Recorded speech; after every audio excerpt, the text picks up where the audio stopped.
Buongiorno, buongiorno, Focus TG dallo studio centrale di Rete Veneta. Una tragedia ieri pomeriggio a Padova. Un ragazzo di 23 anni, dopo essere stato dal barbiere, si è lanciato dall'11° piano di un grattacielo. Non è servito il tentativo del portiere dello stabile di farlo desistere. Andiamo subito in diretta da Valentina Visentin.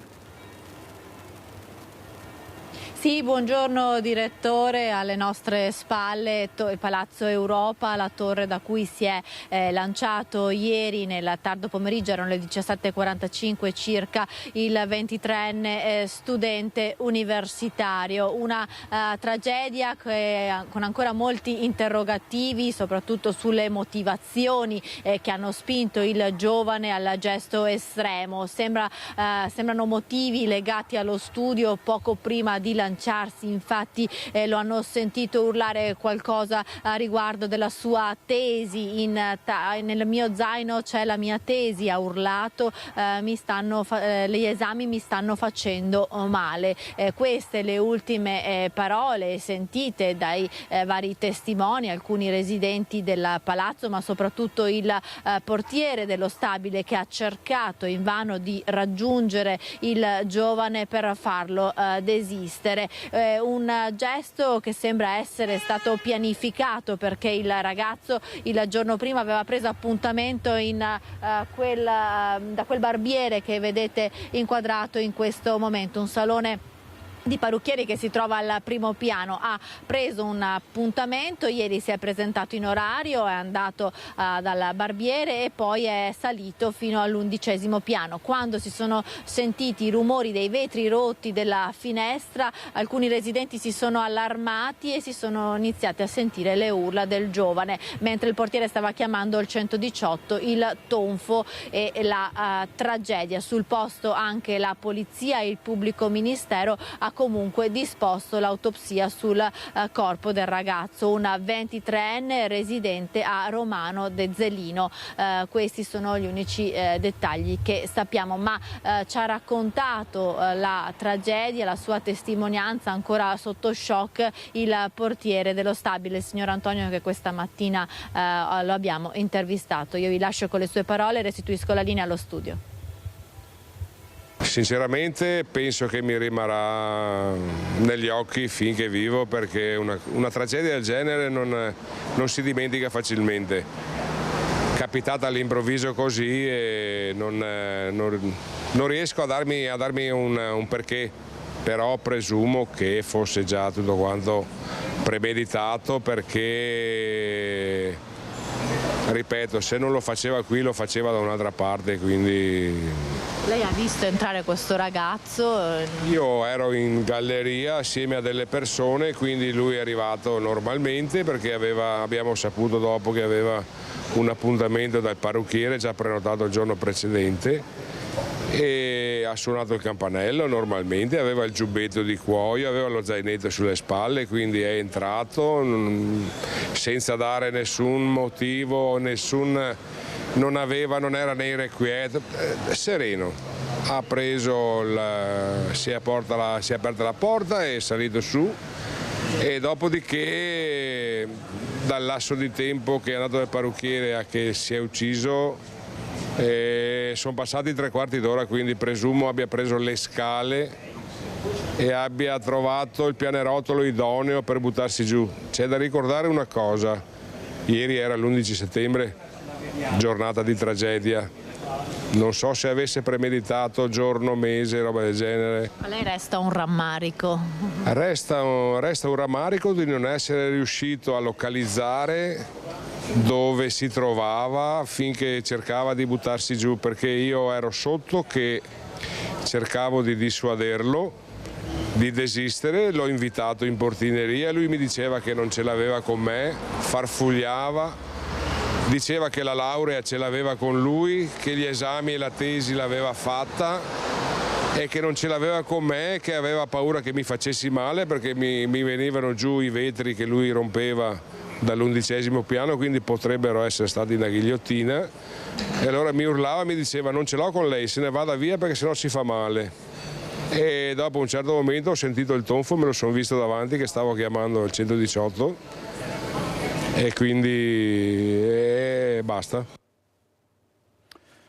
Una tragedia spaventosa e la tragedia riguarda tanti ventenni che sono protagonisti di gesti estremi, di reati contro la famiglia, di baby gang, insomma sono storie tremende e dobbiamo capire cosa sta succedendo a questa generazione.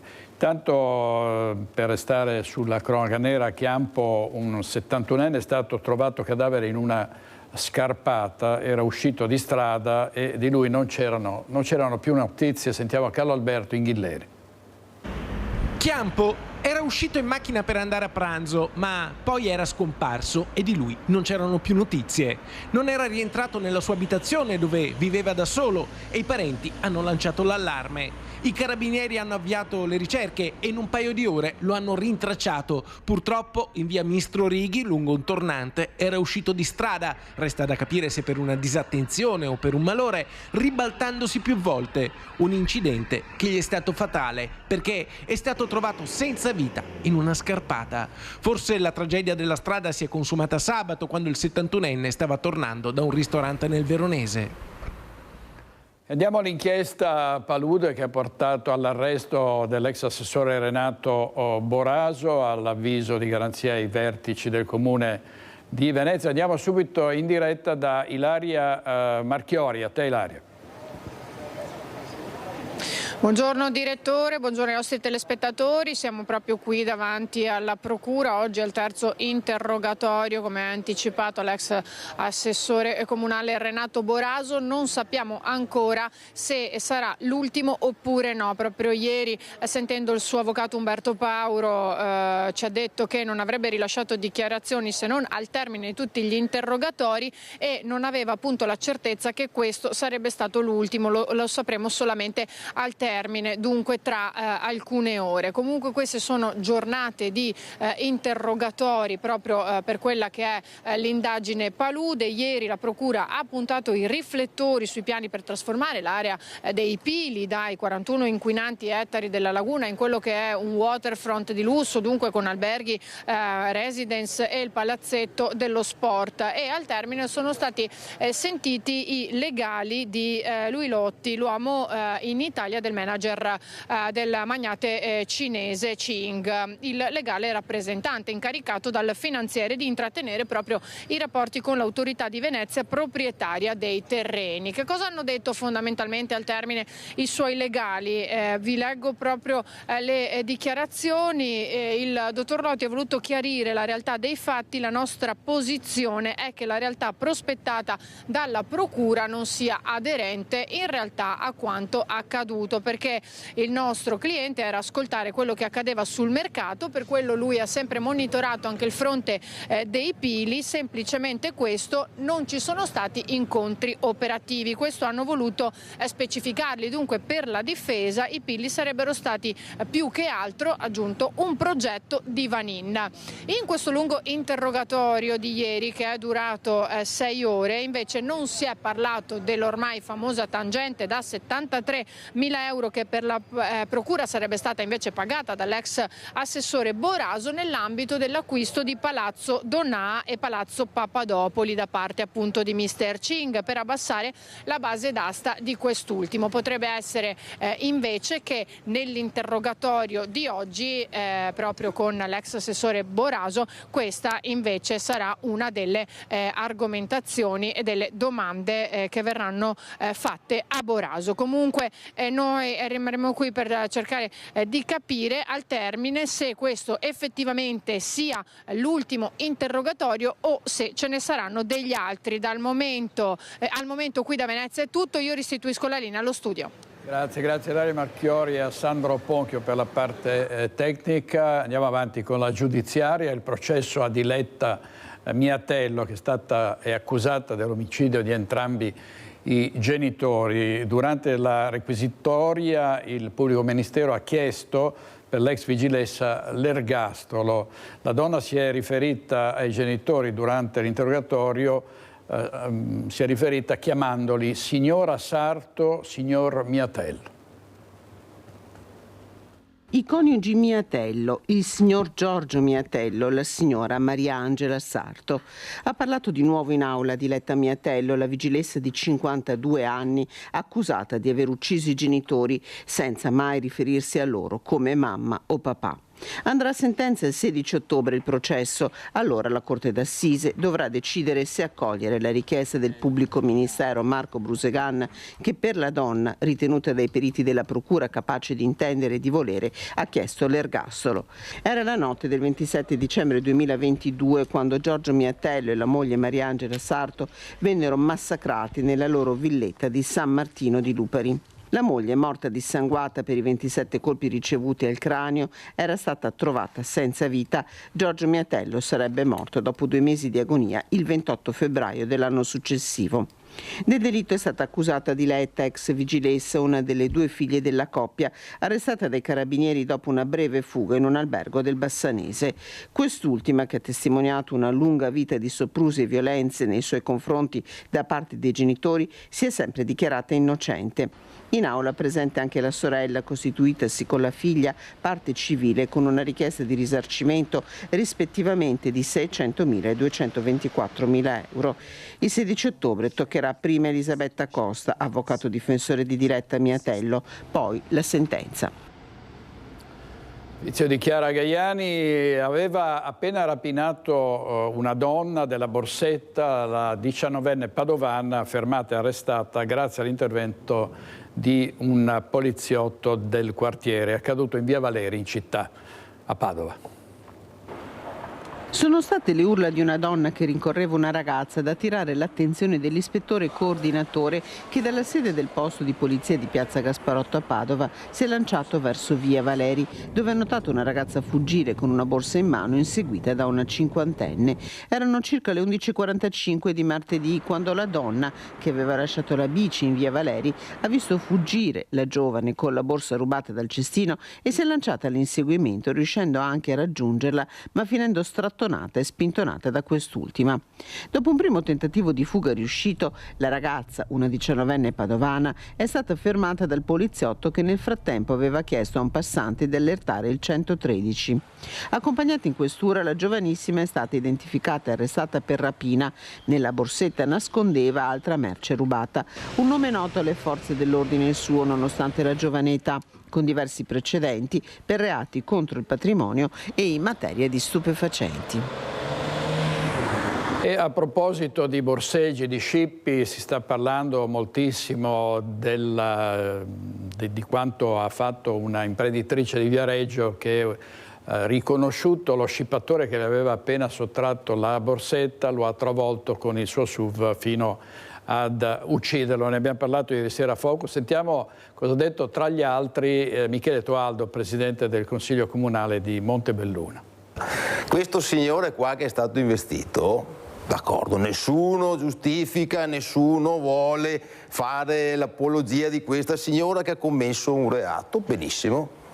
Questo qua doveva, da 10 anni era stato emesso un decreto di espulsione per questo signore che era qui e ha scippato questa signora. Chissà quante altre cose ha fatto in questi 10 anni in cui dal suo decreto di espulsione al momento in cui ha fatto la fine che ha fatto. Cioè, quindi questo qua sicuramente non ha vissuto in maniera legale, né andando a timbrare un cartello, né andando a lavorare, ma ovviamente spacciava droga, rubava, faceva quello che fanno qualche altro centinaia di migliaia di immigrati clandestini che popolano il nostro paese, perché se si dice i dati della criminalità sono in diminuzione, ma ragazzi miei, ma di cosa stiamo parlando?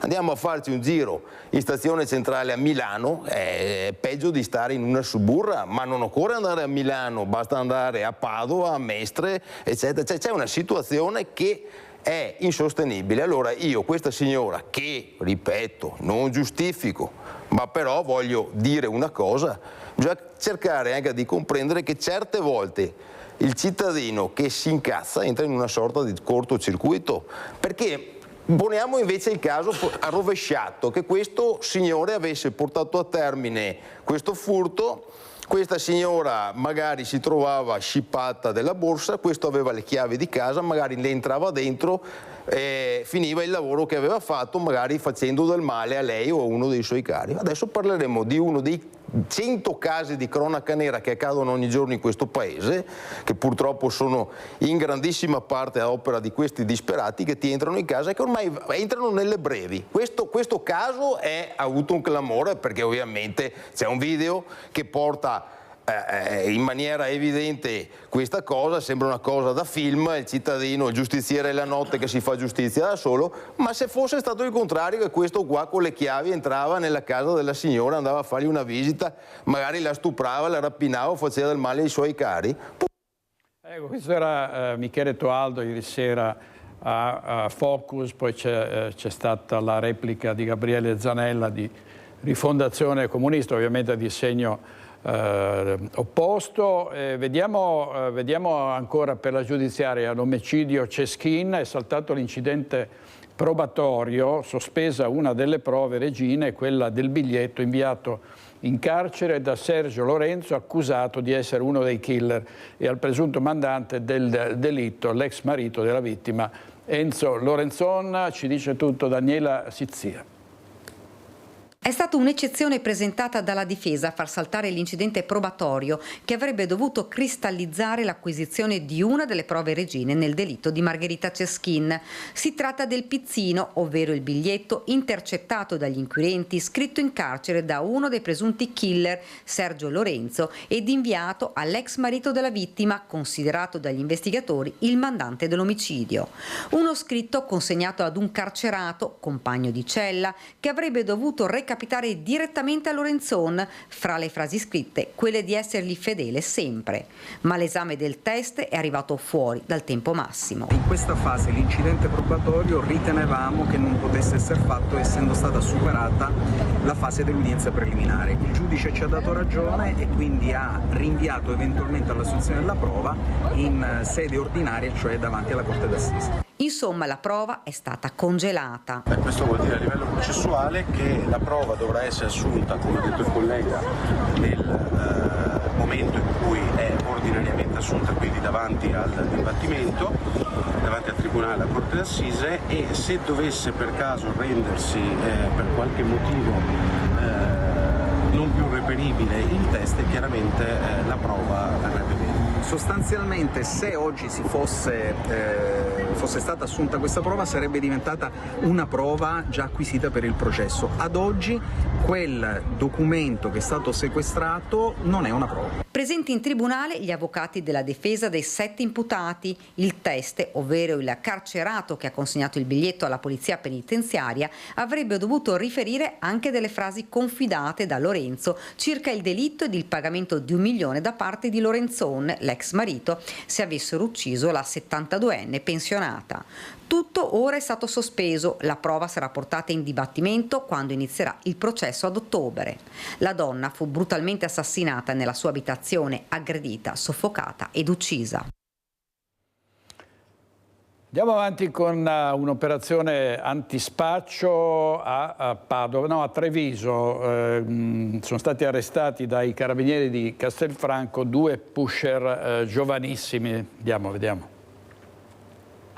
Cocaina ed ecstasy destinata alla movida della Castellana, un'operazione dei carabinieri di Castelfranco che da qualche tempo tenevano sotto controllo 2 giovanissimi. Uno di loro riforniva di sostanze stupefacenti i ragazzi coetanei che incontrava nelle piazze. Ad attirare l'attenzione dei militari dell'arma è stato proprio l'atteggiamento sospetto di questi giovani di 18 e 19 anni. Gli investigatori hanno così deciso di monitorare la situazione e di effettuare ulteriori accertamenti fino al blitz che è scattato il 6 settembre. I carabinieri di Castelfranco hanno fermato il 19enne di Riesi Pio X. Il giovane pusher è stato trovato in possesso di 20 grammi di cocaina suddivisa in piccole dosi, nonché di 93 pastiglie di ecstasy. La cocaina, considerata fino a qualche tempo fa la droga dei ricchi, ora è a portata di tutti. 1 grammo viene ceduto tra i 20 e i 30 euro, un fenomeno più che mai preoccupante e che vede sempre più giovanissimi non solo assuntori ma spacciatori. Le indagini degli investigatori investigatori hanno poi portato ad arrestare il 9 settembre anche il 18enne di Vedelago, ritenuto a buon titolo un fiancheggiatore del coetaneo. Il ragazzo sarebbe stato insomma il custode della droga per il pusher. Nella sua abitazione i militari dell'Arma hanno trovato 130 grammi di cocaina e 17 pastiglie di ecstasy, nonché materiale per la pesatura e il confezionamento dello stupefacente. I due sono stati giudicati per direttissima dal Tribunale di Treviso, il quale ha convalidato i provvedimenti presi, adottando la misura cautelare dell'obbligo di dimora nei confronti del primo del 19enne, mentre il secondo, il 18enne, è stato rimesso in libertà. Allora, vediamo adesso i bolidi a folle velocità sulle strade di Cartigliano. A denunciarlo un cittadino che è stato svegliato di soprassalto nel cuore della notte, ma sono gare tra giovani che guidano a folle velocità che durano da tempo e che si registrano, si riscontrano anche in altre zone. Vediamo. Un vero e proprio bolide a folle velocità lungo le vie di Cartigliano e per la prima volta anche in centro abitato. È drammatica la testimonianza di Enrico, che racconta le ore di paura della scorsa notte e che dopo averlo scritto sui social sporgerà denuncia alle forze dell'ordine. Intorno alla mezzanotte sono stato svegliato da quello che si può definire tranquillamente come un boato. Mi sono svegliato, ho capito che era passata una vettura o comunque un mezzo a velocità molto elevata. Io adesso non me ne intendo, però sicuramente eravamo sopra i 130-150, che era la prima volta che passava esattamente qua sotto. Però si è sentito anche per una mezz'ora il fatto che la macchina girava qua intorno. Poi è passata una seconda volta davanti sempre alla mia abitazione qui in via Montegrappa e sempre alla medesima velocità, e questa cosa è andata avanti fino alle 2 del mattino circa. Una velocità altissima, le strade buie, un pericolo per i cittadini di Cartigliano e anche dei comuni vicini. Non l'unico episodio, racconta il testimone, ma sinora le folli corse si erano limitate alla vicina zona artigianale. Il livello è salito. Io mi sono accorto che per la prima volta ho avuto anche paura, anche stando dentro in casa, perché una macchina o comunque un mezzo che corre a questa velocità e va fuori strada riesce a sfondare tranquillamente il cancello e arrivarti dentro le mura di casa, perché era una velocità da autodromo, ecco, senza esagerare. Ha tentato di fare un video Enrico, che non è riuscito a immortalare il bolide troppo veloce. Tra i primi a intervenire il sindaco di Cartigliano, Germano Racchella.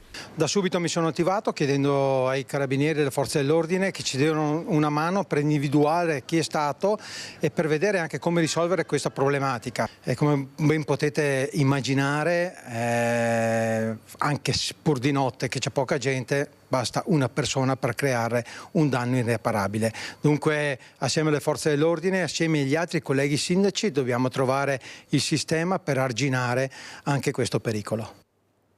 Oggi in regia Mattia Pizzaia e Andrea Basso. Adesso andiamo in zona Montello perché c'è stata una bomba d'acqua, direi senza precedenti, che ha colpito soprattutto Nervesa e Giavera. Andiamo nei pressi di Nervesa da Cristian Arboit in diretta con Nicoletta Rizzetto. A te Cristian.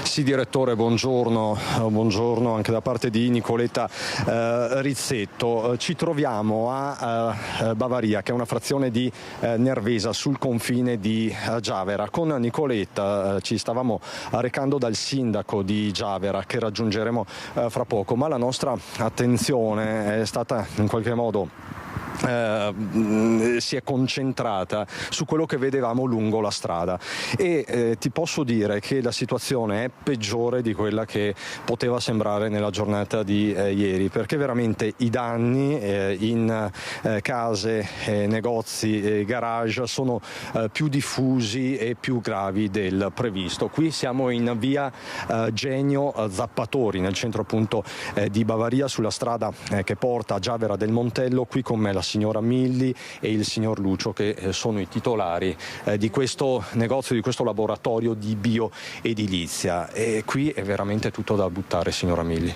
Sì, purtroppo l'acqua è entrata, ci siamo trovati dai 30 ai 40 centimetri di acqua all'interno, per cui c'è stato problema, c'è ancora acqua dentro, perché per gli ultimi 3 centimetri non sono riusciti i vigili del fuoco a tirare fuori tutta l'acqua, quindi stiamo continuando a tirare fuori l'acqua, quindi non siamo ancora in grado di quantificare, però sicuramente le materie prime, i mobili, il computer, alcune miscelatori o cose del genere sono stati andati sotto acqua, l'arredamento stesso.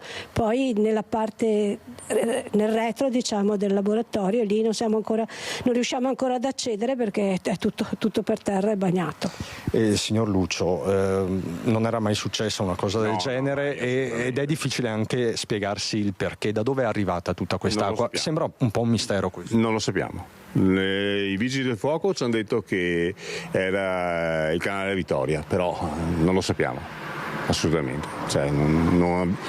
Siccome stiamo lavorando non abbiamo ancora avuto il tempo di informarci e niente, finché non abbiamo finito di lavorare non è che possiamo fare più di tanto. Lei prima mi diceva però se non arrivano i ristori per noi si mette male. Per noi è dura, sì, anche perché è un settore di nicchia e è dura. Prima parlavamo appunto con il signor Lucio Emili, è una lavorazione quella della biodilizia, di queste vernici green, chiamiamole così, particolarmente di nicchia, particolarmente innovative, insomma è un danno grosso. Diciamo che l'unica cosa che siccome abbiamo tutte le materie prime non inquinanti, quello che è fuoriuscito non inquina niente, cioè è un prodotto che l'unica nota positiva, diciamo. L'unica nota però positiva. Il suo appello ora è aiutateci. Certo, se possono, ben venga. Signor Lucio, signora Milli, grazie davvero. E qui con me c'è Gianna Bignou, che è invece una residente che adesso ci porta all'interno della sua abitazione, direttore, perché appunto ci vuole mostrare i danni, che sono veramente tanti. Lei, signora Gianna, ha vissuto una notte molto concitata. Molto, perché al di là del primo scroscio bomba d'acqua di pioggia che poi si è attenuata, a un certo punto ho iniziato a sentire tipo una cascata, un'ondata, un canale, un qualcosa che scoppiava, e ho sentito defluire l'acqua che mi prendeva proprio, che fungeva proprio da fruizione di tutto il canale. E avendo tutte le porte ad est, l'acqua ha investito tutte le porte praticamente da quella parte e mi è entrata in casa. Ho fatto a tempo ad aprire il cancello, che se no mi avrebbe barrato, e portare fuori la macchina. E poi nel momento in cui io sono entrata, già l'acqua era già al piano terra. Possiamo entrare un attimo in casa, che così tocchiamo con mano i danni, perché sono veramente tanti. Allora, innanzitutto qui siamo nella cucina e tutti gli elettrodomestici sono. Gli elettrodomestici, ieri eravamo in 5 che abbiamo pulito Paltano, per cui tirato fuori Paltano, acqua e tutto. Gli elettrodomestici, tutto quello che è a pavimento è andato tutto. Quindi quello che vediamo in questo momento non funziona. No, non funziona. Da questa parte c'è il soggiorno, per cui l'acqua è entrata, pavimento in legno, i mobili che praticamente sono su misura, però tutto quello, ripeto, che è a terra, divano, è tutto da buttare. L'acqua, il parquet in legno anche, sì, sto attendendo la perizia praticamente con le imprese. L'acqua arrivava fino al secondo scalino e poi fluiva anche nelle stanze qua adiacenti. Non è che si sia fermata e limitata a questo punto. Ovviamente entrava nei mobili tutto quello che è inutilizzabile, le tazzine le lavo, ma libri. Mi diceva prima che l'acqua qui fluttuava. Fluttuava e gorgogliava, cioè quindi fluttuava in continuo. È entrata da questa parte, per cui ne ha fatta, voglio dire, di strada. Lei, signora, ha acceso il riscaldamento, c'è il deumidificatore che ha noleggiato. Ho un deumidificatore noleggiato per cercare di recuperare più possibile l'acqua. È entrata in questa sala dove appunto è il guardaroba con l'armadio, e anche l'armadio, tutto quello che è a livello dei 40 centimetri praticamente è tutto da buttare. Senta, signore, in ultima battuta, lei è stata questa mattina in comune? Sì, per capire come presentare le carte dei danni, in quanto non sono chiare praticamente delle dizioni, ed ho chiesto che ci venga spiegato come va compilata la domanda della richiesta danni, perché credo che la comunicazione in questo senso debba essere precisa. Quindi non è solo una questione di ristori ma anche di semplificazione. Lei dice almeno sì, veniteci incontro con... per capire anche la descrizione dei danni come deve essere fatta, perché io, vivendo il piano terra, non ci vivo perché sono sfollata, devo stare purtroppo da un'altra parte. Lei è sfollata sostanzialmente, sì, a casa sua? Sì, certo. Allora, io la ringrazio davvero per la sua testimonianza. Tra l'altro problemi ha avuto anche sua zia che abita qui vicino. Tante case, davvero, direttore, ed è una conta davvero difficile. Comunque è una situazione peggiore di quella che inizialmente si era palesata. Cercheremo di raccontarla adesso con Nicoletta. Andiamo verso Giavera del Montello, a fra poco.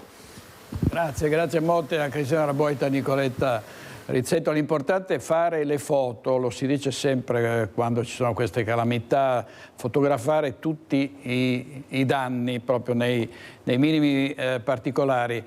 Danni da maltempo, adesso vediamo i danni dei vandali. A Spresiano nella notte ragazzi in azione hanno colpito 7 negozi. Andiamo da Anna De Roberto a Spresiano.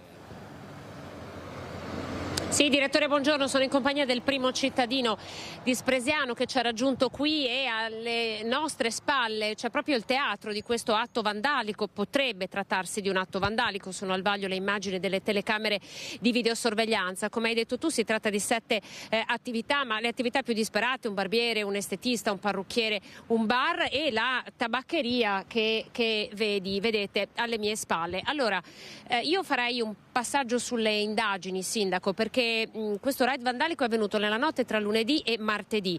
Che cosa sappiamo fino adesso? Sappiamo che sin da subito le forze dell'ordine stanno vagliando le immagini delle telecamere di sicurezza, di cui la zona è piuttosto piena. Quindi le telecamere li hanno ripresi? Sì, alcune telecamere hanno ripreso, ma ce ne sono diverse. Qua ci sono 2 o 3 banche, ci sono quelle del comune, ci sono quelle dei tabacchini, insomma ce ne sono diverse, per cui sì, si tratta di avere un po' di pazienza. Ma No, c'è da un po' da capire quale fosse lo scopo delle persone che si sono macchiate di queste azioni, perché alcune vetrate sono state prese a sassate, poi c'è stata l'effrazione di una porta, quindi non dei veri e propri furti, ma probabilmente, come si diceva, degli atti vandalici. E sono atti, sindaco, che generano tanta rabbia in persone che tutte le mattine si svegliano, alzano le loro serrande, fanno fatica magari anche con le proprie attività ad arrivare a fine mese, e adesso devono pagare il conto di questi danni. Sì, la rabbia è loro sicuramente in primis, ma la rabbia ce l'abbiamo un po' tutti, perché sempre più spesso accadono questo tipo di atteggiamenti che di fatto non vengono puniti. Spesso sappiamo chi sono anche i responsabili, ma vengono presi, portati in caserma, identificati e poi lasciati nuovamente liberi. Perché la legge, insomma, sappiamo bene che chi conosce bene la legge poi riesce anche a farla sempre franca, e sta cosa qua sta creando non poca rabbia. Senta, potrebbero essere anche giovanissimi? Ma non lo so adesso se siano giovani vecchi o mediamente anziani. Il fatto è che il gesto è un gesto assurdo, e poi indipendentemente dal fatto che sia stato compiuto per rubare o per fare un atto vandalico, è un gesto che dimostra poca intelligenza, e io mi auguro che si cominci a pensare di fare qualcosa in più, perché davvero l'esasperazione sta giungendo a livelli estremi. Si è visto cosa è successo a Viareggio dopo quello scippo, e attenzione perché dopo si rischia davvero di arrivare a un punto di non ritorno e di guerra continua, per cui. Allora, direttore, hai sentito un po', noi abbiamo anche raccolto attraverso la telecamera e il microfono del nostro Lucio Zanatto una testimonianza che fa sentire un po' la rabbia, ed è davvero il racconto vivo di quanto accaduto. Allora, se sei d'accordo, direttore, noi ve la facciamo ascoltare, poi se non ci sono altre domande noi restituiamo la linea da Spresiano. Ecco, poi ti faccio una domanda, mandiamo pure il servizio intanto, grazie. Di mattina alle 8:30 faccio per aprire e ho trovato la porta con un tentativo di scasso e ci sono rimasto malissimo, però non sono riusciti ad entrare. Non so a chi dare la colpa, è che purtroppo qua a Spresiano ultimamente succedono dei fatti, graffiano macchine e tutto, da come ho capito stiamo vivendo un po' una situazione non tanto piacevole, anche la sera non è tanto...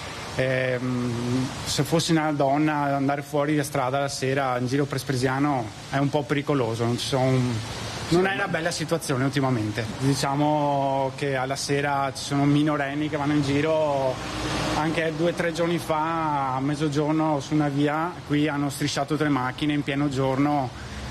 Non so, sembra che abbiano un po' la facoltà di fare quello che vogliono, nessuno gli dice niente, nessuno fa niente, sanno che non rischiano nulla, non è una bella situazione. Siamo in centro di un bel paese, servizi ce ne sono e quindi è veramente un dispiacere che ci sia questa situazione qui a Spresiano.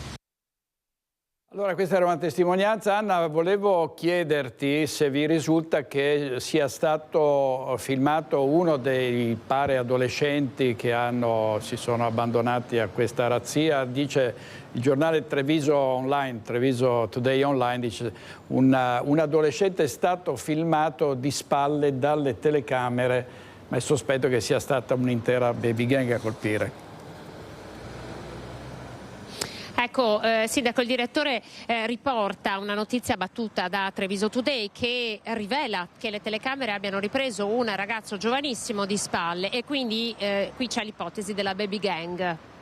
Ma no, qui c'è l'ipotesi di un baby deficiente, cioè ragazzi, sì, io capisco anche Yuri e l'arrabbiatura e Spresiano la sera. Adesso non mi risulta che insomma al di là del centro di Treviso, che anche a Treviso comunque durante la settimana non è che ci sia tutta sta vita, cioè purtroppo adesso i tempi sono cambiati rispetto a qualche anno fa, però cos'è che si può fare? Cioè se c'è un baby deficiente che gira per strada, cosa possiamo fare? Prendiamo una task force per i baby deficienti? Francamente mi sembra... no, cominciamo a educare facendo vedere che quando uno fa una cosa del genere si prende e viene punito come si deve. Lei potrebbe fargli fare lavori socialmente utili o la legge vi mette troppa burocrazia?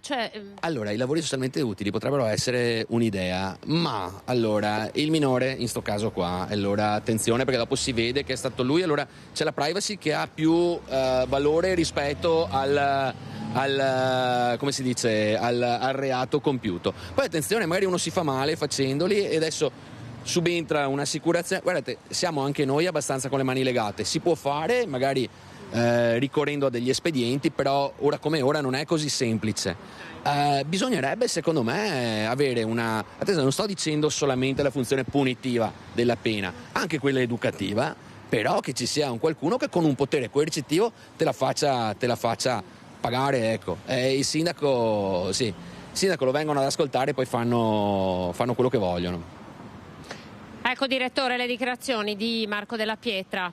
Restituiamo la linea da Spresiano. Grazie molte al sindaco, ha perfettamente ragione, è giusto coniare questo nuovo termine, baby deficienti, e io credo che oltre a quanto prevede la legge in questi casi dovrebbero essere esposti al pubblico ludibrio, altro che privacy, bisognerebbe fotografarli e mandare in onda e pubblicare sui giornali le loro foto in modo che si sappia chi sono e che il loro ego smisurato e la voglia di protagonismo siano messi a questo punto a dura prova. Insomma, che vengano messi alla berlina, chissà che forse in questo caso altro che privacy non la smettano di fare danni.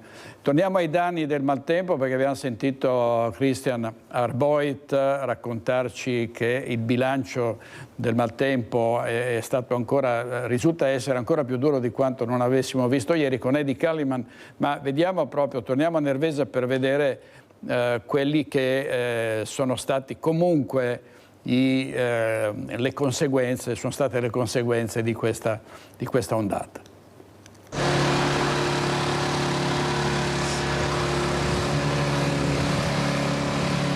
Le strade sembravano dei torrenti, le piazze sembravano dei laghi e si è abbattuta un 150 mm di acqua, un canale è straripato e di conseguenza abbiamo avuto seri problemi su tutte quante le abitazioni che stavano al di sotto di quell'area lì e sono finite sotto acqua. Via Schiavonesca, via Moretti, via Castel di Sotto, via Arditi, Genio Zappatori, Calmontera, Zompini, via Bombardieri. Strade come fiumi, acqua che ha raggiunto anche i 40-60 centimetri. Un'ondata di maltempo che ha colto tutti alla sprovvista. Scantinati allagati, case senza elettricità.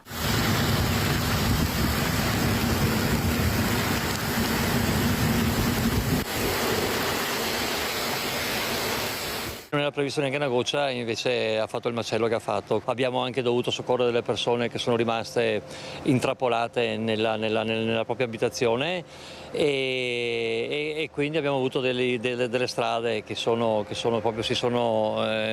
sbriciolate sotto la pressione dell'acqua. Protezione civile e vigili del fuoco arrivati da Venezia, Montebelluna, Conegliano e Treviso e insieme alla Croce Rossa. Quasi un centinaio di uomini schierati in altrettanti interventi messi a punto solo nel territorio comunale di Nervesa della Battaglia.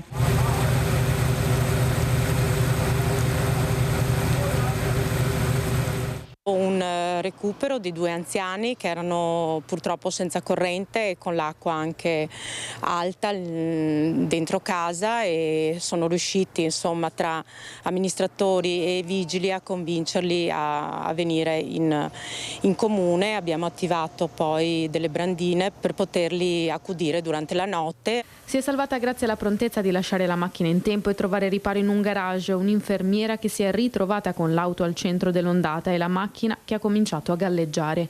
Una famiglia si è rifugiata in soffitta nella paura che l'acqua che stava invadendo la casa potesse continuare a crescere. Una notte da incubo che ha fatto prendere la decisione di non riaprire le scuole nel loro giorno d'inizio. Ci siamo confrontati con il dirigente scolastico e abbiamo deciso appunto che non era il caso di far entrare i bambini nelle scuole perché comunque non c'era stato neanche il tempo di visionarle al meglio per garantire la massima sicurezza. Quei danni sono ingenti, abbiamo la mensa scolastica che purtroppo è in una situazione veramente difficile. Adesso vediamo di attivare tutto quello che è possibile per supportare i cittadini. Disagi importanti anche a Giavera del Montello, crollato il tetto di un'abitazione, danni al momento incalcolabili. Per questo i sindaci dei 2 comuni più colpiti dalla bomba d'acqua improvvisa vogliono chiedere alla Regione lo stato di calamità.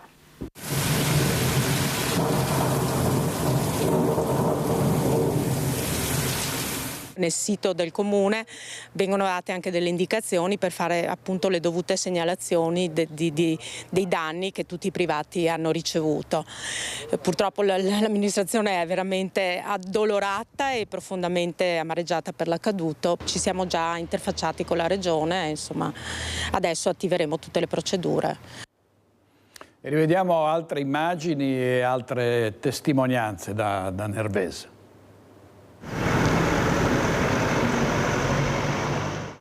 Quelle 2 che sono in piazza le hanno appena tirate su con il trattore, perché l'acqua è arrivata a questa altezza qua. Sì,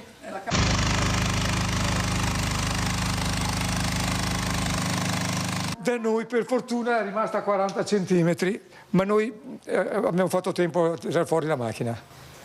Dopodiché abbiamo guardato il peggio dopo, perché non si può fare niente. Quando arriva un fiume, l'acqua nella mia doccia arrivava su, quindi... No, addirittura la grandine ci è venuta fuori dal piatto doccia. Questa mattina non avevamo più niente. Quella della famiglia Frare, una delle tante storie che camminando per le strade di Nervesa si incontrano il giorno dopo la bomba d'acqua che ha messo in ginocchio il paese. Nessuno scantinato delle case di via Bombardieri del Re è stato risparmiato dalla furia dell'acqua. Allagata anche la vicina centrale dei Carabinieri. In una casa l'acqua ha scavato l'intero vialetto di ghiaie e portato via il marciapiede. È scesa giù veramente in maniera enorme dal Montello. Come vedete è entrata ai nostri cancelli, non altro che ha attraversato tutto il viale di proprietà privata con 60-70 cm di acqua. Poco distante in via Zompini il muro che delimita un orto dall'ingresso di un garage è completamente ceduto. Niente, è caduto il muro che delimitava la rampa, era tutto bloccato qui, c'era mezzo metro d'acqua. Ci ha inondato tutto il garage, l'acqua qui era quasi a livello, arrivava più o meno qua. Infatti abbiamo dovuto con le cariole stare qua a svuotare perché purtroppo non è arrivato nessuno. Ci hanno squarciato il cancello con le paratie in questa parte qui. Magari uno si è messo sotto per ripararsi dalla pioggia in bicicletta, eccetera, finché non si tira su. E oggi il maltempo non molla la presa, vediamo la prima pagina del Gazzettino Online, piogge e temperature giù di 10 gradi con nevicate su Alpi e Dolomiti, schiarita nel weekend con un timido sole. Il presidente Zaia dichiara lo stato di emergenza. C'è stato maltempo anche nel Padovano, particolarmente colpite da vento e pioggia, il Monselice e la Bassa, l'allerta gialla quindi continua. Pioggia battente con scrosci improvvisi e la formazione di una supercella sui cieli di Padova, ma è stato il vento a creare i maggiori disagi a partire dal tardo pomeriggio di ieri. A essere flagellato soprattutto il Monselicense, dove la caduta di un palo dell'energia elettrica dovuta alle folate ha lasciato al buio per ora il quartiere di Santa Cosma, mentre in via Storta disagi si sono avuti sulla linea telefonica per la caduta di un palo della telefonia. Problemi anche a Stanghella e Pozzonovo, dove la forza del vento ha sradicato questo albero. Da sud a nord disagi si sono registrati anche a Cittadella, sempre per la caduta di alcuni alberi. Uno in particolare ha ostruito un sottopassaggio liberato dalla protezione civile intorno alla mezzanotte. La nuova perturbazione ha portato un deciso calo delle temperature. Nella giornata odierna resta l'allerta gialla per piogge diffuse emessa dal bollettino della regione. La realizzazione della diga del Vanoi non è in questo momento all'attenzione del Ministero dell'Agricoltura né nell'elenco delle priorità infrastrutturali contro la siccità. È la novità del giorno sull'ipotesi progettuale fortemente voluta dal Consorzio Brenta, a cui lo stesso Ministero ha finanziato esclusivamente lo sviluppo progettuale con i fondi PNRR. Le popolazioni locali sono completamente in disaccordo, anzi manifestano contro questo progetto. Anche la Regione del Veneto, per bocca del Presidente Zaia e dell'assessore Bottacin, si è detta contraria. Si discute da mesi sull'ipotesi di realizzazione della contestata diga del Vanoi e soltanto oggi si viene a sapere che il Consorzio Brenta ha ricevuto esclusivamente i fondi che hanno finanziato lo sviluppo progettuale dell'opera, da progetto di fattibilità a progettazione definitiva. Null'altro di più dal Ministero dell'Agricoltura, che lo scrive nero su bianco nella PEC del 24 luglio alla provincia di Belluno in risposta alla richiesta di interrompere la progettazione e di cancellare la previsione dell'invaso. Una lettera misteriosamente sparita dai radar, sepolta nei cassetti dei palazzi istituzionali del Ministero Infrastrutture, della Commissione Permanente del Senato, della Regione Veneto e del Consiglio regionale, delle province di Belluno e di Trento, dei sindaci dei comuni interessati dallo sbarramento. Eppure quell'informazione era ed è dirimente, ciò l'ha confermato l'assessore regionale Giampaolo Bottacin, che dice come a questo punto non sia più in discussione se fare l'opera o meno. Un'importantissima novità rispetto allo scenario che si prefigurava alcuni giorni fa. Diciamo che quindi lo scenario che si prospetta è quello di una progettazione che sta andando avanti, e però non c'è da nessuna parte, almeno per quanto io sia venuto a conoscenza, di finanziamenti dell'opera. Ma c'è di più, afferma Bottacin. L'opera non compare nell'elenco del Ministero delle Infrastrutture e il commissario nazionale per la siccità Nicola Dell'Acqua non ha inserito la diga del Vanoi fra le opere prioritarie. Al contrario, su richiesta della Regione Veneto, sono stati compresi gli interventi per lo sghiaiamento del lago bellunese del Corlo ad Arsier e del rifacimento dello scarico di fondo del bacino per accumulare più acqua e gestire in modo ottimale la laminazione delle piene. Quindi maggior sicurezza per tutta la valle del Brenta, maggior fruibilità del lago e dal punto di vista ambientale anche lo sghiaiamento del lago, che è un aspetto assolutamente importante, sono 107 milioni di euro. Oggi l'ipotesi progettuale del Consorzio Brenta viene commentata anche dal presidente veneto di Lega Ambiente Luigi Lazzaro. Ipotesi progettuali del tutto fuori dall'epoca storica in cui viviamo, che non hanno niente a che riguarda con l'adattamento ai cambiamenti climatici, che non sono per niente utili alle comunità e ai territori. A guardarlo oggi l'ennesimo tentativo di fare una diga sul Vanoi tale tale resterà anche per il Consorzio Brenta, che per contrastare i problemi legati alla siccità dovrà trovare strade alternative. L'agricoltura è evidente che deve avere un'importanza nella gestione complessiva degli aspetti socio-economici, ma è altrettanto vero che non possiamo assolutamente esporre a rischio popolazioni, peraltro che hanno già pagato conseguenze di disastri come il Vajont in passato. Servizio di Tiziana Bolognani, responsabile della nostra redazione di Belluno. Ieri la riapertura delle scuole con grossa polemica sul divieto di usare i cellulari nelle scuole. Ovviamente gli studenti e le famiglie, gli insegnanti si sono spaccati su questa decisione. Monica Smiderle è andata a sentire un po' le reazioni al liceo Brocchi di Bassano del Grappa. Sono contraria. A tutte le età? Beh, fino a una certa età di sicuro, perché vedo sti ragazzi imbambolati tutto il giorno di fronte a sti cellulari. No, preferirei di no. Ecco. Lei ha nipoti, ha esperienze dirette? Ho nipoti, sono stata insegnante, per cui so cosa vuol dire la concentrazione in classe, è importantissima. Per cui per me, fino a una certa età, non so quantificare l'età, però per me non va bene. Io li lascerei fuori dalla classe. Perché non servono in classe, cosa servono? Devi studiare e non leggere il cellulare, no? Vero? Ha nipoti, figli? No, io ho 4 nipotini, hanno tutti su questo, a parte i 2 piccoli che sono ancora piccoli, ma gli altri di dominio tutti i giorni col cellulare in mano. E non trovo giusto nella parte della scuola, neanche da parte dei genitori che gli danno. È una cosa giusta di toglierla, sinceramente. A tutte le età? Certamente, lo trovo giusto, veramente. E sicuramente toglie l'attenzione durante le lezioni e questo principalmente.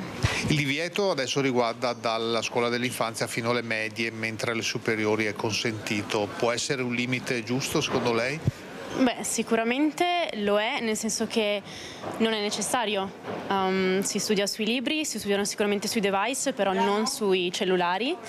E, è giusto averli, magari per una questione di sicurezza, però in classe di norma è un ambiente sicuro e quindi non dovrebbe esserci. Penso sia una cosa corretta. Poi si può fare quello che si vuole a casa, però a scuola penso che se vai a scuola devi andare per studiare, per ascoltare i professori, i maestri e quant'altro. Signora? Penso la stessa cosa anch'io, perché a parte che mia figlia ormai ha 24 anni, mio figlio 22, sono un po' cresciuti, però io trovo ottimale la cosa, che è una cosa sicuramente giusta, perché i ragazzi devono appunto impegnarsi nello studio, nel momento in cui sono lì c'è la cultura prima di tutto. Penso che sia giusto anche perché non possono usare il telefono mentre sono in classe o anche a scuola, perché a quell'età comunque siamo sempre noi dietro ai bambini ancora, finché non sono alle superiori oppure che vanno a scuola da un'altra parte, cioè molto lontano da casa, allora sì. In classe invece è giusto che non lo portino. Tutti d'accordo sullo stop ai cellulari, le interviste raccolte da Mirko Cavallin, perché nel frattempo Monica Smiderle, che era al liceo Brocchi di Bassano, si è spostata su una frana a Sant'Eusebio, adesso dovremmo collegarci da lì tra poco. Però ancora per le scuole vediamo com'è andata la prima giornata di scuola a Treviso. Primo giorno di scuola, contenti? Tantissimo. Emozionati? Sì, abbastanza, dai. Avete dormito?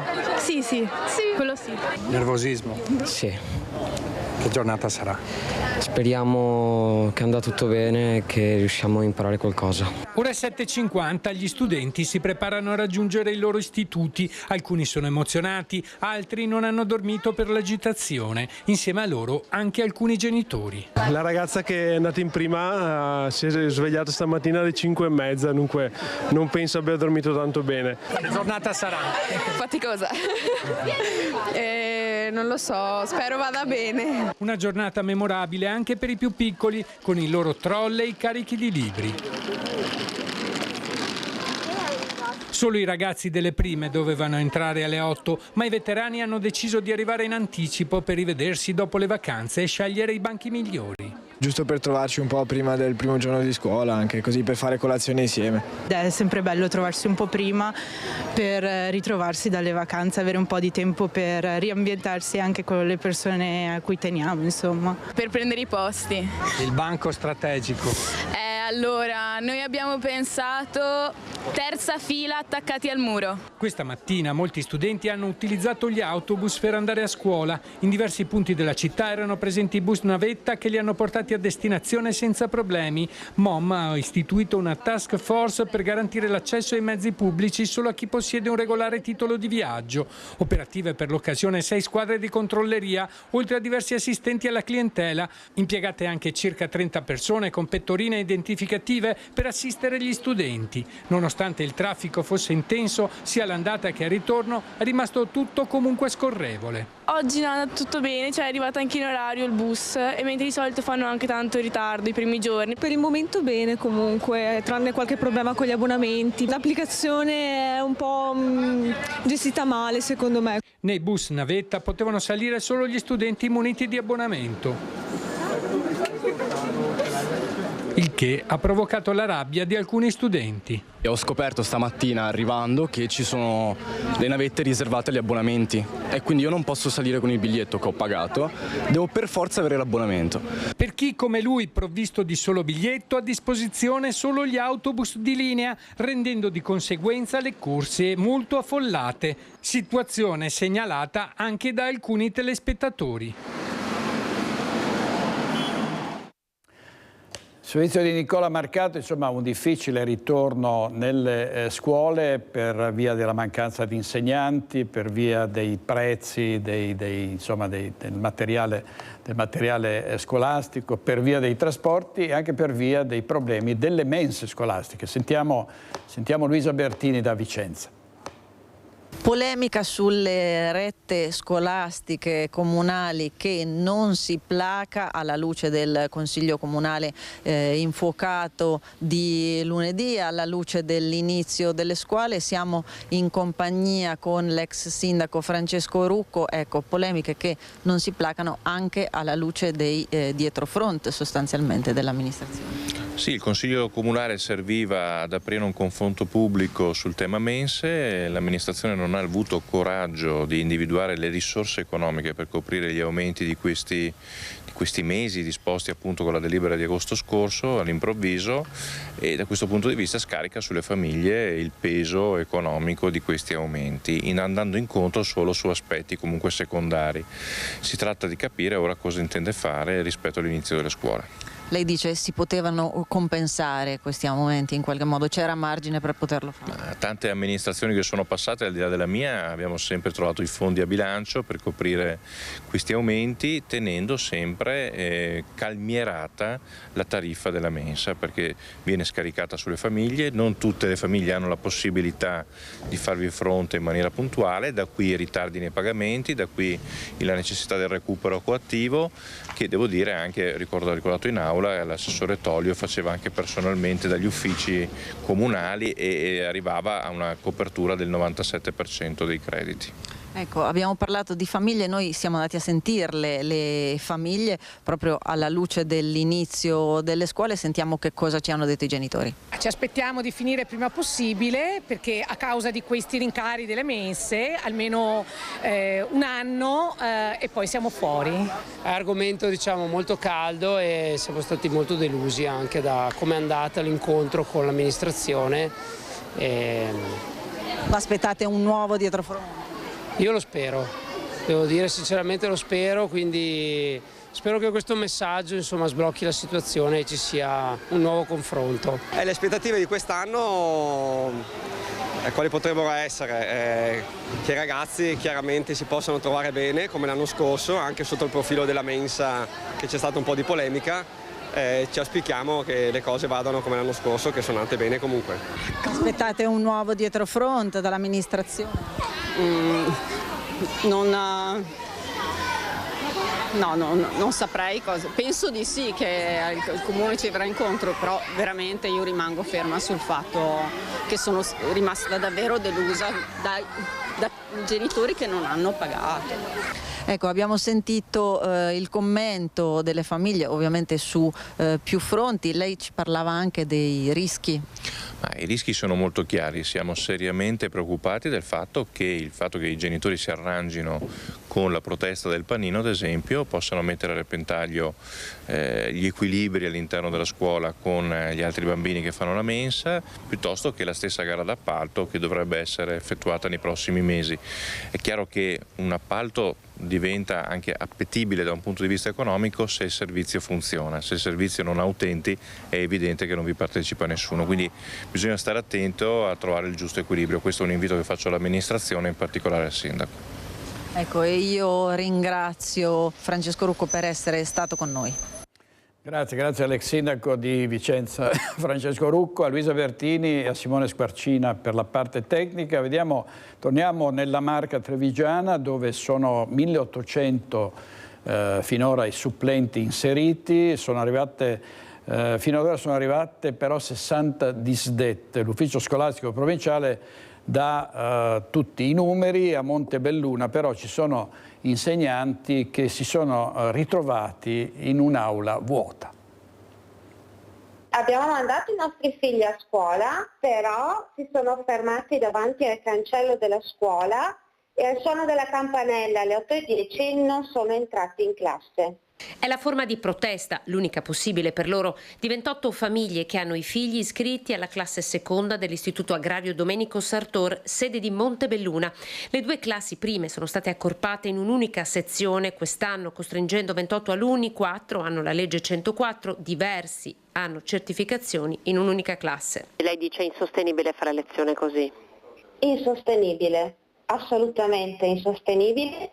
Ma comunque non a norma di legge. I genitori si dicono pronti a far disertare le lezioni ai loro figli anche domani. Dalla loro parte la dirigente Antonella Alban. Ignorate, raccontano i genitori fino ad oggi, le comunicazioni inviate all'ufficio scolastico provinciale. La presidente Barbara Sardella questa mattina, in occasione del primo giorno di scuola, ha reso noti i numeri del precariato, intanto non nascondendo che anche quest'anno è stato un avvio difficile. È normale che le criticità ci sono sempre, insomma. Sarebbe strano se non fosse così. Peraltro, insomma, ogni avvio di anno scolastico è diverso da quello precedente, però devo dire che i risultati ci sono stati. Siamo riusciti a fare tutto entro questa giornata, compreso anche il personale ATA. 1800 le supplenze assegnate, 900 al sostegno, circa 60 le rinunce arrivate, posizioni che saranno coperte nelle prossime ore. Erano 600-700 posti, ma li abbiamo coperti tutti. Adesso, ripeto, con le rinunce abbiamo una sessantina di posti da coprire, ma tra domani e dopodomani faremo una seconda chiamata. Servizio di Anna De Roberto, andiamo in 2 minuti in pubblicità e poi torniamo con altri danni provocati dal maltempo in diretta da Nervesa. A tra poco.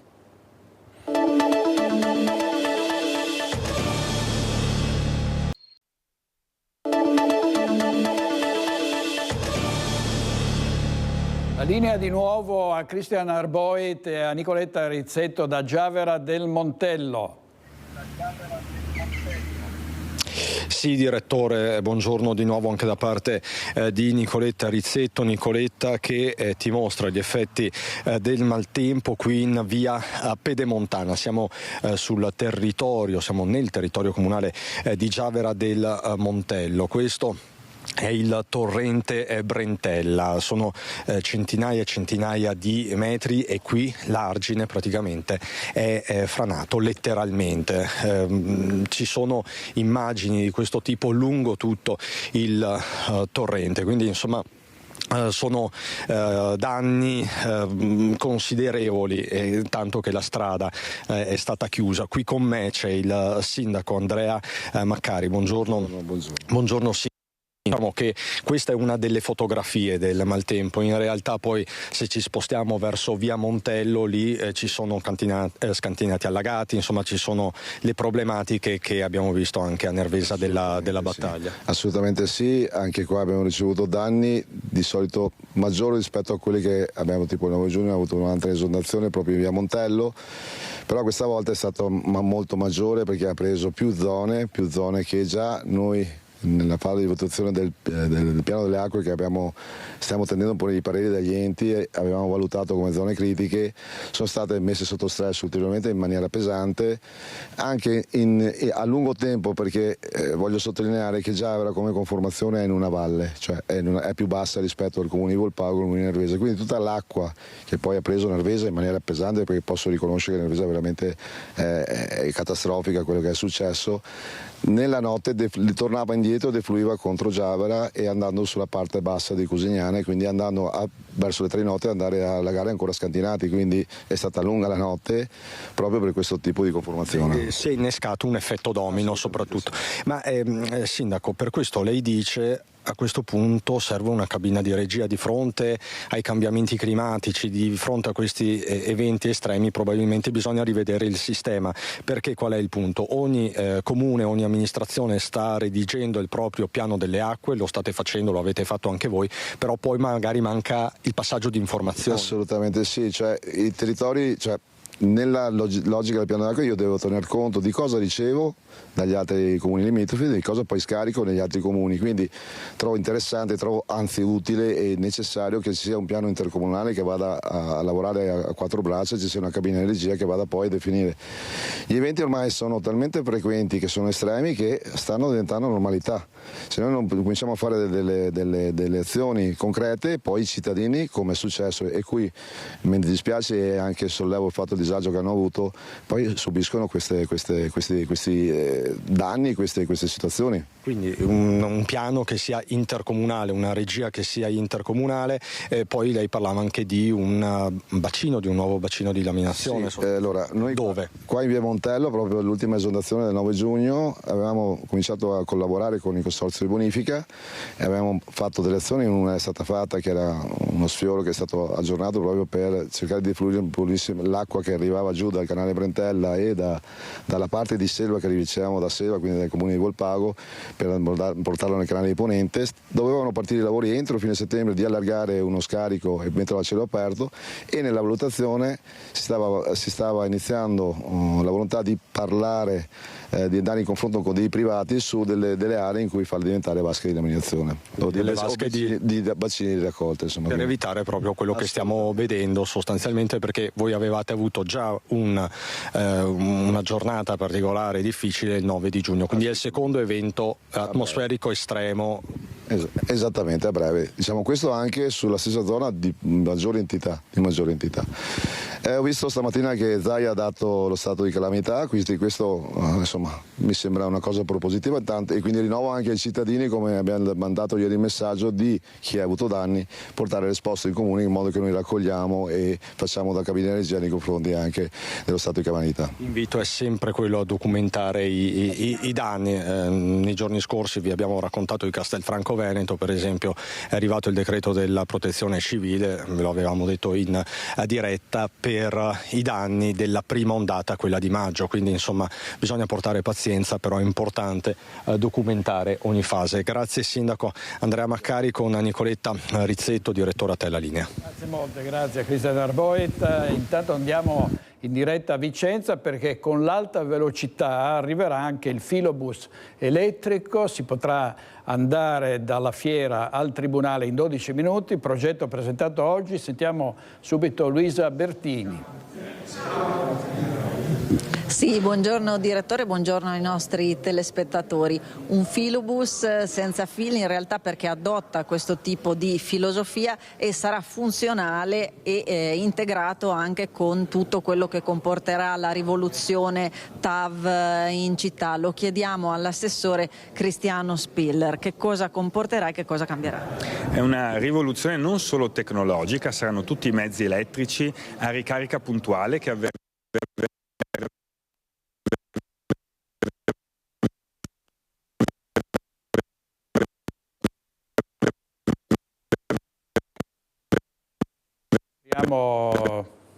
direi di rientrare, perché avete visto, si sgranava l'immagine, adesso cerchiamo di ripristinare il collegamento e allora andiamo avanti col servizio T-Red che riguarda la Castellana e le polemiche per un T-Red che a detta degli automobilisti spara fuori troppe multe, vediamo.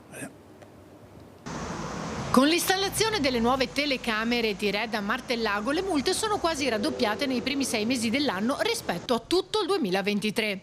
Questo a fronte di un crollo per alcuni mesi delle sanzioni che il primo cittadino motiva così. Nel 2015 vengono installate di T-Red e dal 2015 al 2024 cambia la tecnologia e all'inizio del 2024 gennaio abbiamo sostituito le telecamere, che sono queste qui posizionate alle nostre spalle, con delle telecamere più efficienti. Eccolo qui il T-Red incriminato lungo via Castellana all'angolo con via Roma a Martellago, ma il sindaco specifica nessuna volontà di fare cassa, si tratta solamente di una tecnologia più avanzata. Questi nuovi occhi elettronici infatti sono altamente precisi. Fanno riprese notturne, che fanno riprese delle targhe anche a centinaia di metri e quindi se una persona passa con il rosso viene giustamente multata. Con le telecamere precedenti, ogni 5 persone che passavano con il rosso riusciamo a prendere più o meno due macchine. Adesso con questo nuovo servizio riusciamo a fare 5 su 5, che questo non è per far cassa al comune, ma è per garantire la sicurezza ai miei cittadini. Questo significa che non è ammessa la minima distrazione da parte degli automobilisti, che rischiano in caso contrario una multa di circa 200 euro, oltre alla decurtazione di 6 punti dalla patente. Ma il sindaco è disposto a dare un ulteriore aiuto. Mettere il countdown al semaforo è un'idea che stavo parlando stamattina con l'assessore al bilancio, che secondo me potrebbe aiutare i nostri cittadini a stare ancora più attenti. Sui costi di manutenzione, infine, Saccarola specifica. Questa T-Red è stato installato grazie comunque all'Unione dei Comuni, che con l'avanzo di amministrazione ha finanziato il cambio delle telecamere, quindi già là al Comune di Martellago come bilancio è costato 0. Aver sostituito con un processore molto più all'avanguardia logicamente porta sicuramente più soldi in cassa comunali, ma perché comunque è attenta a tutte le persone che attraversano il semaforo e soprattutto attraversano con il rosso. Servizio Ilaria Marchiori, adesso andiamo nel Bassanese perché c'è stata una frana e c'è in diretta Monica Smiderle. A te Monica. Sì, buongiorno a te direttore, buongiorno a tutti i nostri telespettatori. Siamo appena arrivati qui a Sant'Eusebio, una frazione collinare di Bassano del Grappa. C'è stato il distacco di questo grosso masso dalla collina. È stato avvertito un boato nella notte. Il masso probabilmente si è staccato da sopra la collina, perché chiedo alla collega Andrea Benetti di farci vedere che nel rotolamento ha praticamente abbattuto diversi olivi e diverse piante che crescono sulla parete di questa parte del territorio comunale di Sant'Eusebio. Un grossissimo masso, circa 8 metri cubi. Si è appena concluso il sopralluogo da parte dei vigili del fuoco con i tecnici degli uffici comunali per valutare la situazione. Ci sono delle prime informazioni, ci hanno detto che sulla collina ci sono anche altri massi pericolanti che rischiano di cadere verso la frazione di Sant'Eusebio. In questo momento sta piovendo molto e quindi il maltempo di questi giorni non aiuta sicuramente alla stabilità del terreno, quindi ci sono altri massi che rischiano di cadere, pertanto i vigili del fuoco hanno chiuso la strada, c'è il nastro bianco e rosso che chiude appunto al passaggio lungo questa strada.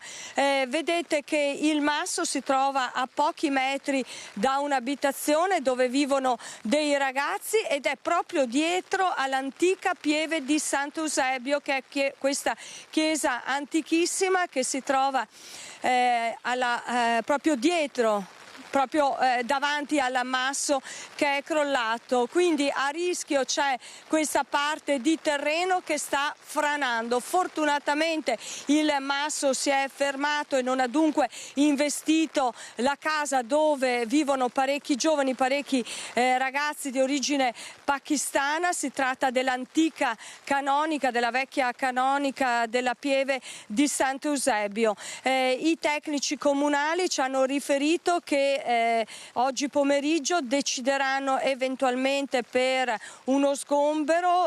Sono naturalmente in corso tutte le valutazioni, le perizie anche da parte dei vigili del fuoco. È una situazione in divenire, ci sono ancora questi massi pericolanti, pertanto continueremo a seguire e a raccontarvi quello che sta succedendo. Ricordiamo insomma che il territorio collinare bassanese, non solo qui a Sant'Eusebio ma anche nella frazione di Varrovina, è un territorio comunque delicato e sicuramente i danni dal maltempo si fanno sentire anche in questa parte del territorio bassanese. Direttore, sono a disposizione.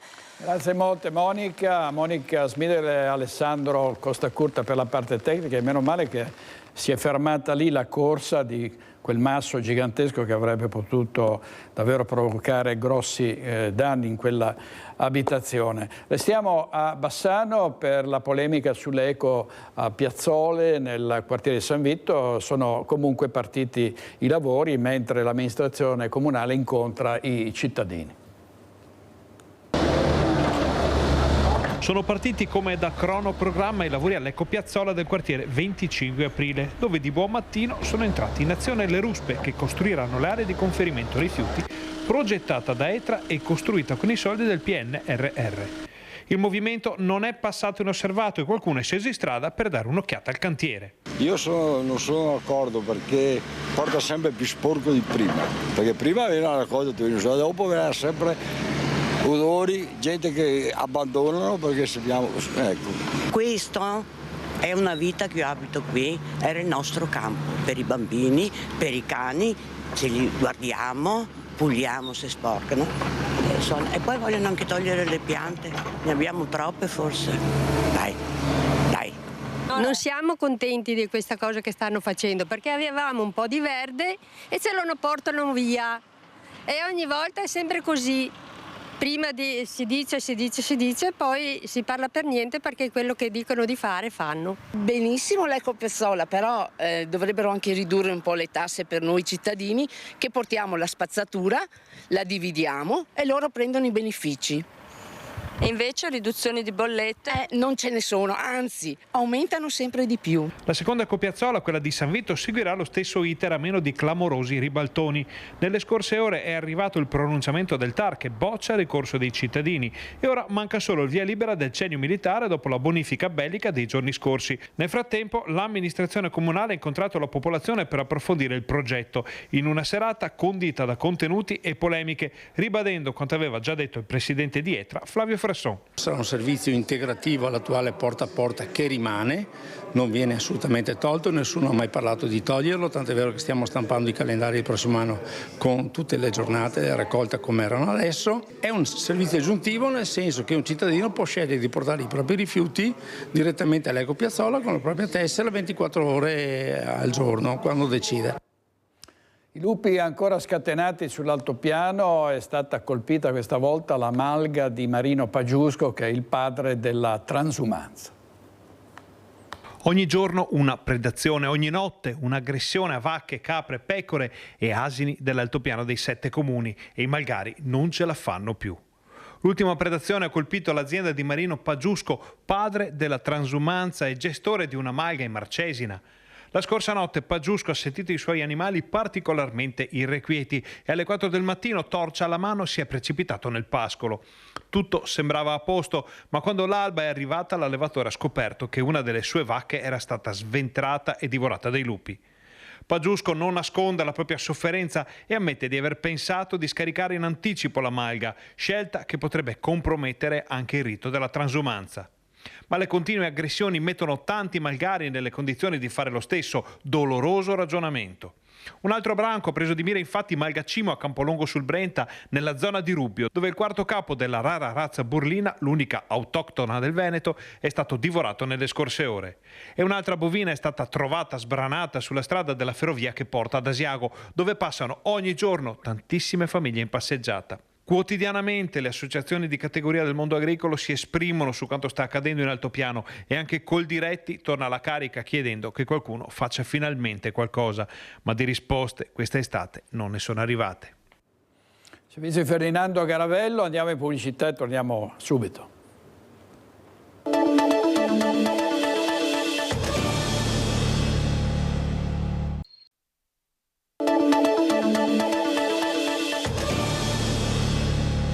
I tempi del nuovo ospedale di Padova saranno rispettati, lo ha detto il sindaco della città, Sergio Giordani. I tempi di realizzazione del nuovo ospedale di Padova Est potrebbero accorciarsi, a dirlo il sindaco della città, Sergio Giordani. 7 anni avremo un ospedale nuovo, 900, anche meno a questo punto, forse 6, 900 posti a Padova, 900 posti a Padova. Un ospedale a livello europeo con medici che sono importantissimi a livello qualitativo. Abbiamo le star, queste star come Petri Medico. Se non andiamo alle strutture, vanno da qualche altra parte, ragazzi, per cui anche i pazienti, perché uno può andare a curarsi dove vuole. Se perdiamo i medici, perdiamo i pazienti, vuol dire che la nostra università perde il prestigio, che è una delle cose più importanti che abbiamo a Padova. Entro 6 mesi il raggruppamento di imprese che si è aggiudicato l'appalto dovrà consegnare il progetto definitivo del nuovo polo ospedaliero che sorgerà in zona San Lazzaro. Un progetto ambizioso che prevede una piastra funzionale, gli ambulatori, un edificio per le degenze e una torre della ricerca. Il futuro della sanità padovana prende forma intanto anche con la nuova pediatria che, come ha annunciato il direttore generale Giuseppe Dalben la scorsa settimana, sarà pronta entro l'estate del 2025. Il direttore della Mostra del Cinema di Venezia, Alberto Barbera, aveva parlato in chiusura di questa grande edizione, l'81esima, di costi troppo alti al Lido. Ha detto proprio che affittare una casa, stare in albergo, andare al ristorante davvero costa troppo, e allora ha colto la palla al balzo il sindaco di Venezia, Luigi Brugnaro, proponendo di spostare una parte della Mostra del Cinema di Venezia a Mestre. Durissima la reazione di Venezia.com di Matteo Secchi. Questo è il pass per prendere in giro i frequentatori della mostra con il pass, che lo usano dappertutto, e ne abbiamo visti a Mestre, ma non avevamo capito che c'era l'intenzione di portare la mostra del cinema a Mestre. Ecco come potrebbe presentarsi Piazza Ferretto ad una prima della mostra del cinema secondo Venezia.com. Una volta lo si sarebbe liquidato come un fotomontaggio. Oggi, che si pensa di fare bella figura se si parla in inglese, lo si potrebbe definire un rendering, dopo le ultime dichiarazioni del sindaco Brugnaro sul futuro del Festival del Cinema più antico del mondo. Dobbiamo allargarla a Mestre sta roba qua, a Mestre, a Marghera. Quando dico Mestre intendo Terraferma, chiaramente. Certo, tutto va allargato a Mestre, tutto va allargato a Mestre e a Marghera. Le abbiamo trovate molto divertenti e molto simili alle provocazioni che facciamo noi. Poi qualcuno mi ha detto che non è una provocazione, ma è un'intenzione vera e propria. Io penso che a Richard Gere neanche è stato detto che esiste Mestre o Marghera, ma sono sicuro che se glielo raccontiamo magari comincia a sognare anche lui. Dalla fondazione del Comune Unico 100 anni fa, Venezia vive una certa rivalità tra la laguna e la terraferma. È un elemento divisivo, retaggio dei diversi comuni che furono fusi all'epoca. Non credo che queste polemiche facciano bene alla città in questo momento storico. Non è il caso di riaccendere queste rivalità. Io credo che ognuno debba stare al posto suo, che Venezia faccia Venezia e la terraferma faccia la terraferma. Sono venuti gli attori, i curatori a Forte Marghera, non so se voi avete avuto occasione di parlare, sono stati tutti quanti basiti dalla bellezza di quel luogo. È l'unico sindaco al mondo che odia la città e i cittadini che amministra. È forte come affermazione. È forte, ma è la realtà. Non sto dicendo niente di strano. Penso che a Brugnaro non piace Venezia. Sì, piace l'ideale di Venezia, ma non piace la città, gli abitanti. Non penso che stia bene qua e difatti non lo vediamo mai. Intanto i problemi restano sul tavolo. Ecco Matteo Secchi che aggiorna la drammatica contabilità dei residenti a Venezia. Da 48.858 a 48.796, 100 abitanti in meno. Ad assistere naturalmente ci sono i turisti che oramai a Venezia fotografano anche i malati sulle ambulanze. Ma questa coppia californiana informata sulla situazione è sinceramente colpita. È un posto così bello che la gente dovrebbe venirci a vivere, dicono. E invece non cambia la città degli alpini per antonomasia, che è Bassano del Grappa, dove si svolgerà domenica l'adunata sezionale della Monte Grappa e ovviamente Rete Veneta non mancherà di dare conto di tutto quello che accadrà in diretta. Rete Veneta, la televisione delle penne nere. Sentiamo Ferdinando Garavello.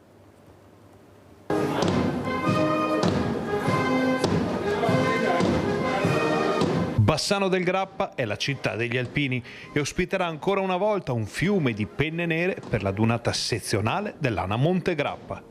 Rete Veneta, la TV amica degli alpini, seguirà tutti gli eventi di questo importante appuntamento. Sabato alle 21:15 andrà in onda il concerto del coro Edelweiss del coro Ana di Marostica dalla splendida cornice della Pieve di Sant'Eusebio. Domenica mattina dalle 9:30 la diretta del Ponte degli Alpini e poi lo sfilamento della sezione Monte Grappa. Ancora una volta su Rete Veneta, nelle vostre case, la storia, le fanfare, le emozioni e i volti delle penne nere.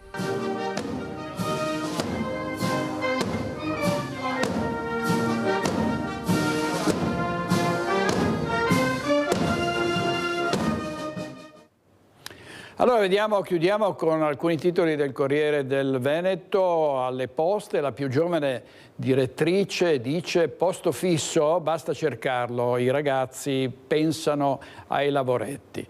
L'ex assessore trevigiano della Lega sarà processato, perseguitava la fidanzata. E poi l'intelligenza artificiale in classe, salesiani pionieri, insegniamo ai professori ad usarla.